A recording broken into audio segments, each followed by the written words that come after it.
बिस्मिल्लाहिर्रहमानिर्रहीम अस्सलाम वालेकुम। पाकिस्तान की मौजूदा सूरत हाल में सबसे बड़ा ज़ख़म हमें लगा है कल जब पेशावर में एक हमला होता है। और यकीन कीजिए इतना दर्दनाक हमला और इसका कॉन्सिक्वेंसेस ये हैं कि मसाजिद में लोग अब जाने से डरेंगे। हमारी फ़ौज ने इतना ज़बरदस्त ऑपरेशन किया था ज़रबे अज़ राहील शरीफ के दौर में, बड़ी कुर्बानियाँ दी। यकीन कीजिए किसी अगर माँ का एक बेटा था उसने भी अपना फ़ौजी कुर्बान कर दिया।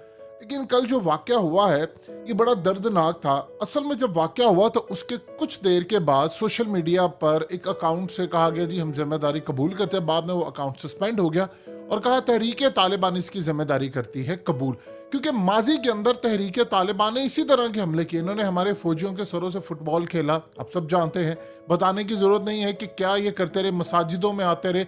यानी इन्होंने कोई चीज़ नहीं छोड़ी। अपने मुखालिफ जो भी मसालिक थे या जो भी कोई आलिम उठकर इनके खिलाफ फतवा देता था इन्होंने उसको भी नहीं छोड़ा। ये कह रहे थे कि नहीं जी हमने टारगेट करना है। अब सूरत हाल ये पैदा हुई कि ये बड़ा क्रूशल मोमेंट था कि तहरीक तालिबान ने ये अपनी तरदीद जारी कर दी। उन्होंने कहा जी हम इस हमले से ला ताल्लुकी का इजहार करते हैं।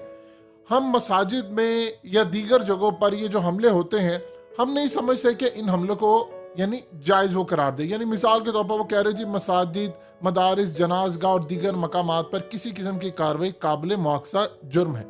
माजी में ये लोग करते रहे हैं, लेकिन और बहुत सारी कार्रवाई होती थी। ये खुल्लम खुल्ला अगर कहते थे भाई हमने किया है, हमने किया है, हमने किया है, एक तो वो दहशत फैलानी होती थी। अब अचानक इन्होंने कहा है कि भाई हमने ये काम नहीं किया, तो सवाल यहाँ पर ये पैदा होता है तो फिर काम किसने किया है? क्योंकि देखिए इतनी बड़ी तो कोई तंजीम है नहीं। जाहिर सी बात है हमने जाकर अफगान तालिबान से बात करनी है कि भाई अगर इनके ठिकाने हैं तो हमने उनको छोड़ना नहीं। अब सवाल यहाँ पर यह पैदा होता है कि अगर इन्होंने नहीं किया तो फिर ये इतना बड़ा काम कैसे हुआ? अब जानते हैं कि कल जियो के ऊपर ये आपकी स्क्रीन पर जो टिकर्स चल रहे हैं ये बड़े अहम टिकर्स थे और ये कम ही चैनल्स पर आए हैं जहां पर शहबाज शरीफ भी बड़े अपसेट थे। देखिए आर्मी चीफ भी बड़े अपसेट थे। कल वो जब गए हैं, वो जाकर मिले हैं। जाहिर सी बात है कोई भी नया आर्मी चीफ आता है तो वो उसकी ये कोशिश होती है कि वो मुल्क को स्टेबिलिटी की तरफ लेकर जाए, और जनरल आसिम मुनीर के लिए बड़े चैलेंजेस हैं, इसमें कोई दो राय नहीं है। और खास तौर पर फवाद चौधरी ने कहा था कि उनके आने के बाद चीज़ें बेहतर हुई हैं, तो वो उनकी कोशिश होगी कि भाई मुल्क को बेहतरी की तरफ लेकर जाए। लेकिन शहबाज शरीफ ने आईजी मौजम जान सारी से पूछा कि आप ये बताएं कि एक ही गेट था आने का, खुद का हमलावर कैसे पुलिस लाइन में दाखिल हो गया? जबकि पुलिस लाइन में दाखिले का सिर्फ एक ही गेट है, तो ये हमलावर कहां से है? अब होना तो ये चाहिए था कि आईजी बताता या कोई बात करता। उसने आगे से कहा क्या पता हमलावर कहां से और कैसे दाखिल हो गया, हमें नहीं पता। यानी आप इमेजिन कर सकते हैं कि आप एक आईजी से इस तरह का बयान ले। देखिए इस वक्त शहबाज शरीफ की हुकूमत के ऊपर यह बहुत बड़ा डंट पड़ा है, क्योंकि इमरान खान की हुकूमत नहीं है, ये ज़हन में रखिएगा। उनकी खैबर पख्तूनख्वा से हुकूमत चली गई है, पंजाब से चली गई है, तो सबसे ज्यादा मलबा ऑलरेडी महंगाई का है। लोग ये पूछ रहे हैं और शहबाज शरीफ ने खुद ये बात की, क्योंकि कोई भी ऐसा इवेंट होता है नजला उन पर गिरता है, तो उन्होंने सबसे पहले ये बात पूछी कि भाई आप ये बताएं कि पुलिस लाइन का गेट एक ही था, हमलावर कहां से आ गया वहां पर? देखिए इतना हाईली सिक्योर्ड एरिया हो, आप पीछे से आते हैं और पहली सफ में चले जाते हैं। मसाजिद में भी कैमरे लगे हुए हैं, पुलिस लाइन में हर जगह पर लगे हैं, बाहर की एंट्री पर भी लगे हैं। तो सवाल ये पैदा होता है कि हमलावर किस तरह आ गया? और फिर हमलावर जब आता है वो अपने आप को उड़ाता है तो तहरीक तालिबान वाले कहते हैं भाई हमने तो ये काम किया ही नहीं है। तो कौन सी ऐसी तंजीम है पाकिस्तान में? देखिए दाइश का जहां तक मामला है तो अभी तक उनके बारे में तो कुछ नहीं है। सबसे पहले तो तहरीक तालिबान के बारे में आया था। दाइश को तो देखिए ये बात जनरल राहील शरीफ ने बड़ी प्यारी कही थी, और उसके बाद जनरल बाजवा ने भी ये बात कही थी। उन्होंने कहा था कि हम इसका साया भी यहाँ पर नहीं पड़ने देंगे, यानी दाइश का साया भी नहीं पड़ने देंगे। आना तो बड़ी दूर की बात है, साया भी नहीं पड़ने देंगे। तो जाहिर सी बात है जो नए आर्मी चीफ आए हैं उनका भी यही मोटो है कि भाई हमने यहाँ पर उनका साया नहीं पड़ने देना। अब सवाल यहाँ पर यह पैदा होता है कि अगर तहरीक तालिबान ने नहीं किया तो फिर ये हुआ कैसे? अगर गेट एक था तो फिर वो आया किस तरह? तो हम अगर टीटीपी ने किया तो हम अफगान तालिबान से फिर क्या बात करेंगे? अफगान तालिबान से बात करेंगे कि भाई ये देखो अफगानिस्तान से, तो वो कहेंगे कि भाई हमने तो किया ही नहीं है। तो वो तो ओपनली, देखिए ये तो बात तब होती है जब आप जिम्मेदारी कबूल करते हैं। ये भी पॉसिबिलिटी हो सकती है कि इतना बड़ा इस वक्त हादसा हो गया, इतने शोहदा हो गए हैं, यानी 92 शोहदा हो गए हैं, तो अवाम के रिएक्शन की वजह से तहरीक तालिबान ने भी कहा हो। लेकिन उनको कभी अवाम के रिएक्शन की परवाह रही नहीं है माजी के अंदर कि भाई उनको अवाम का डर हो। जाहिर सी बात है, देखिए जिनका इस्लाम ही बड़ा अजीबो गरीब हो, जो हमारे फौजियों को मुसलमान नहीं समझते, पाकिस्तानी बेगुनाह को वो शहीद करते हैं, हमने इतनी जानें कुर्बान कर दी हैं, तो इस सूरत हाल के अंदर उनको क्या परवाह होगी कि अवाम का डर है? वो तो इन चीज़ों से बिल्कुल आगे है। तो इस सूरत हाल के अंदर जो सबसे पहला मरहला आता है वो ये है कि एक गैर जानिबदार तहकीकात की जाए। ये बड़ा सीरियस मामला हो चुका है। देखिए, इस पर अगर शहबाज शरीफ परेशान है तो आर्मी चीफ भी परेशान है।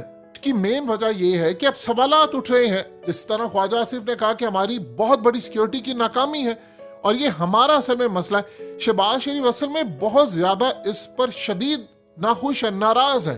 उसकी वजह यह है कि शहबाज शरीफ हुकूमत इस वक्त कोई नेगेटिव कोई भी इम्पैक्ट होता है वो अफोर्ड नहीं कर सकते। अब आप देखिए कि उसके ऊपर फिर गरीदा फारूकी ने जो ट्वीट की, उसने मामले को किसी और तरफ ले जाने की कोशिश की कि भाई ये इलेक्शन मुलतवी होने का मामला होगा, इसके साथ इम्कानात है। फिर आजम नजीर तारड़ ने भी आकर ये बात कह दी कि अगर लॉ एंड ऑर्डर की सिचुएशन होती है तो फिर इलेक्शन आगे जाते हैं। जब ऐसी सूरत हाल पैदा होती है तो जाहिर सी बात है चीजों पर सवालात तो उठते हैं कि भाई ये कौन है पूरे एजेंडे के तहत इलेक्शन को उस तरफ लेकर जा रहा है। ये इलेक्शन होंगे तो अगर लॉ एंड ऑर्डर की सिचुएशन नहीं ठीक होगी, गरीदा फारूकी को किसने कहा? ये तो देखिए सिक्योरिटी एस्टैब्लिशमेंट का काम है, उसने बताना है मुल्क के अंदर सिक्योरिटी कितनी है, कैसे मामला है। भाई तुम ये बात क्यों कह रही हो?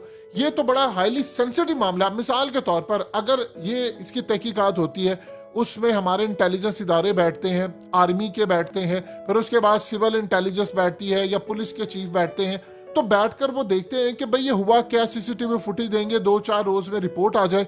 ये दो तरह की रिपोर्ट होगी, एक तो इनिशियल रिपोर्ट होगी, ये पता चले कि वो आया कैसे। फिर जाहिर सी बात है किसी की कोताही तो है ना कि गेट एक है, आपने चेकिंग करनी है और सबको पता है कि ऑलरेडी वहां पर हाई अलर्ट है। हाई अलर्ट कब से है? जब से शहबाज शरीफ के मामला आप जानते हैं इमरान खान के साथ खराब है, इमरान खान ब्लेम लगा रहे हैं उन पर। राना सनाउल्लाह ने यहाँ पर बात कह दी, उन्होंने कहा है कि जी यहाँ पर इमरान खान के खिलाफ बैरूनी एजेंसियां हैं। तो सवाल ये पैदा होता है कि ये मामला कैसे हुआ है। शहबाज शरीफ का क्वेश्चन बिल्कुल ठीक है और आर्मी चीफ भी इस बात को जाहिर सी बात है जानना चाह रहे हैं कि भाई देखिए जो भी नया आर्मी चीफ आता है उसकी कोशिश होती है कि वो चीजों को बेहतरी की तरफ लेकर जाए, चीजों को समेटे आगे लेकर जाए। अब इतना बड़ा सानिया हो जाना तो जाहिर सी बात है उनके लिए भी एक बड़ी तकलीफ दे बात होगी कि भाई ये कैसे मामला हो गया। अब सवालात तो बहुत ज्यादा हैं और ये बात करनी है। देखिए आप अगर अफगान तालिबान को जाकर कहते हैं या कहते हैं जी हम वहां पर आ रहे हैं उनके ठिकानों पर बमबारी करने, तो वो ये पूछेंगे कि भाई टीटीपी वालों ने तो इनकार किया है। अगर दाइश की बात करेंगे तो दाइश तो अफगान तालिबान से ऑलरेडी लड़ रही है, वो उनको कहते हैं कि भाई ये तो इस्लाम से खारिज है। तो दोनों वहां पर अगर है, उनका ठिकाना तो अगर पता हो तो अफगान तालिबान खुद जाकर मारेंगे। टीटीपी का मामला डिफरेंट होता है। तो इस पर हमें एक बड़ी तहकीकात करने की जरूरत है। एक गैर जानिबदार तहकीकात अगर हो जाती है तो हम इसको फिर कौम के सामने लेकर, और कम से कम देखिए ये कोई मामला नहीं है कि आपने वो चेकिंग के लिए छोड़ दिया, एक ही गेट था और वो अंदर चला गया और पहली सफ में चला गया। सीसीटीवी फुटेज होगी, चीजें होंगी। ये मामला बहुत ज्यादा अजीब और गरीब और खतरनाक है। कौम को आपने इतनी तकलीफ में मुब्तला कर दिया है जिसकी इंतहा नहीं, और इस पर एक गैर जानिबदार इंक्वायरी होगी तो सच सामने आएगा।